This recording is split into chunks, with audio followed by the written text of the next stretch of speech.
नमस्कार दोस्तों। रहस्यमय दुनिया चैनल में आप लोगों का फिर से एक बार स्वागत है। तो आज भी मैं आप लोगों के लिए कुछ डरावनी भूतिया कहानी लेकर इस वीडियो में हाजिर हुआ हूँ। तो मैं आशा करता हूँ कि आप सब लोगों को यह कहानी पसंद आएगी। अगर आपने इस चैनल को अभी तक सब्सक्राइब नहीं किए हैं तो कृपया करके इस चैनल को सब्सक्राइब जरूर कर दीजिएगा। तो आइए शुरू करते हैं हमारी पहली कहानी से। मेरा नाम गौरव है। मैं मुंबई का रहने वाला हूँ, पर मेरा घर वाराणसी यूपी में है। ये घटना जो है मेरी दादी का है। ये घटना लगभग 18वीं शताब्दी की है। उस वक्त वाराणसी इतना विकसित शहर नहीं था। वाराणसी में रोड के आर पार घनी जंगल और झाड़ियाँ थी। उस वक्त मेरे दादाजी का एक साड़ी की दुकान थी वाराणसी में, और वो रोज काम करते और रात के 12 बजे मध्य रात में वो घर को लौट आते। और इसी तरह एक रात वो काम से घर आ रहे थे, तो उस वक्त दादाजी के पास एक दही का पैकेट था। और जब वो आते आते उस घने जंगल और झाड़ियों के रास्ते में आ गए, तो उन्हें अचानक एक लड़की की आवाज सुनाई दी। और वो आवाज कह रही थी, अकेले ही सारे दहिया खाइबा का हो। वो लड़की भोजपुरी में कह रही थी, और वो आवाज उन घनी झाड़ियों की बीच से आ रही थी। मेरे दादाजी बहुत ही बहादुर थे, और वो इन भूत प्रेतों की घटना में भी विश्वास रखते थे। और वो फौरन समझ गए कि मामला गड़बड़ है। तो उन्होंने उस दही के पैकेट को एक पेड़ के नीचे रखकर वो चुपचाप चले आए। बिना कहीं देखे वो चुपचाप सीधे घर को चले आए। और जब घर पहुंचे, और घर पहुंचने के बाद उन्होंने ये सारी बातें अपने परिवार वालों को बताई, और ओझा तांत्रिक को भी ये बातें बताई गई। तो तांत्रिक ने उसे कहा, आपने बहुत ही अच्छा काम किया कि आपने उस दही के पैकेट को वहां रखकर आ गए, वरना वो चुड़ैल आपको नुकसान पहुंचा सकती थी।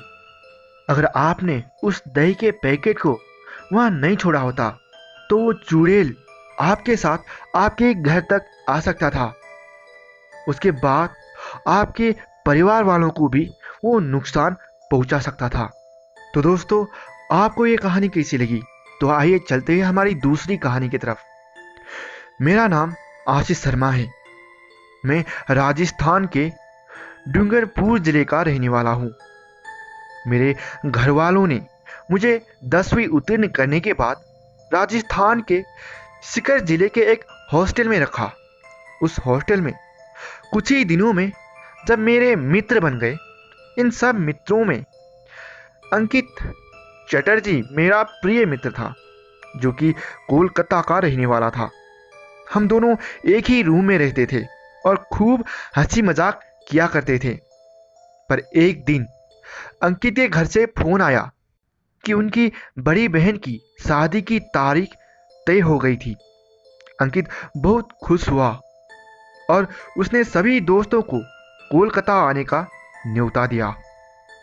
कुछ दिनों बाद वो प्रिंसिपल को शादी की बात कहकर 10 दिन के लिए कोलकाता चला गया। हम सभी दोस्त उसकी बहन की शादी में सम्मिलित ना हो पाने में काफी दुखी हो गए थे, लेकिन इतनी दूर जाना हमारे लिए संभव ही नहीं था। अंकित 15 दिन बाद वापस लौटा। हम सभी उसे देखकर काफी खुश हुए थे, लेकिन अंकित कोलकाता से आने के बाद काफी गुमसुम रहता था और किसी से बात भी नहीं करता था।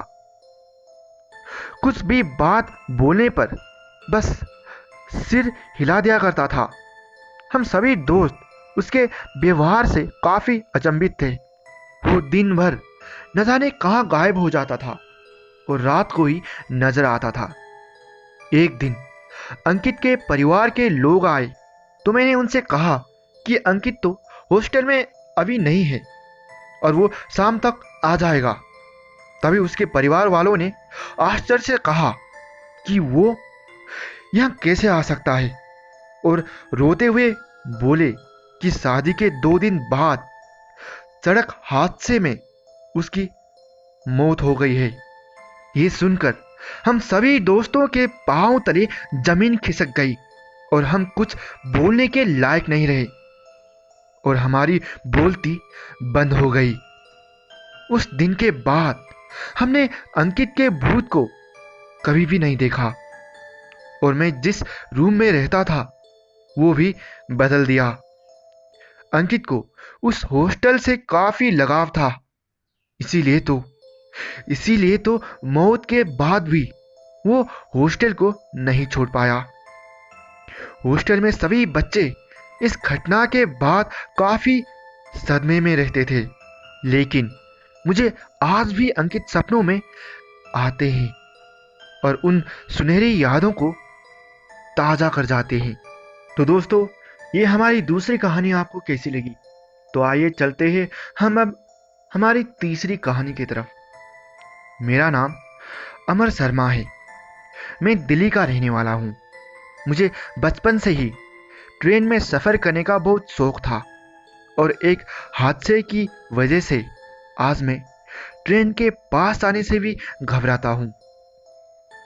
यह हादसा उस समय का है जब मेरे दादाजी का देहांत हुआ था और वो उस समय बुदाऊ यूपी में थे। मुझे उनका शोक संदेश बुदाऊ से 35 किलोमीटर दूर उनके गांव में देने जाना था। मैं गांव जाकर उनकी पैतृक परिवार को शोक संदेश पहुंचाया और फिर गांव से बाहर आकर बस स्टॉप पर खड़ा हो गया। उस समय वहां कोई भी गाड़ी नहीं थी। उस समय सर्दियां चल रही थी और मुझे बड़े जोरों की ठंड लग रही थी। मैंने थोड़ी दूर पर एक चाय स्टॉल वाले को देखा और उसके पास गया और उनसे गाड़ी के बारे में पूछा और उसने बताया कि अभी तो कोई बस नहीं मिलेगी, लेकिन इस रेलवे ट्रैक पर 1 किलोमीटर की दूर पर रेलवे स्टेशन है और रात 9 बजे आखिरी ट्रेन जाती है। मैंने बिना देर किए उस रेलवे ट्रैक पर चलना शुरू कर दिया। लगभग 200 मीटर दूर चलने पर मुझे एक औरत दिखाई दी और मैं भागकर उसके पास पहुंचना चाहता था ताकि वो मुझे रेल के बारे में बता सके। मैं जैसे ही उसके पास गया और उसे स्टेशन के बारे में पूछना चाहा तो वो बोली, मुझे कुछ नहीं पता और यहाँ से भाग जाओ।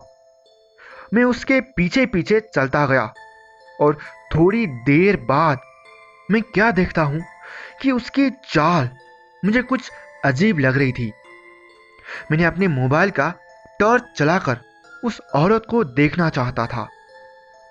ये औरत इतनी रात को इस रेलवे ट्रैक पर क्या कर रही है?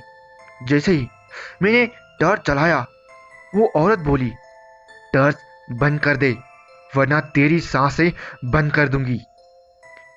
मैं उसकी आवाज सुनकर डर गया और वापस उस स्टॉल वाले की तरफ चलने लगा।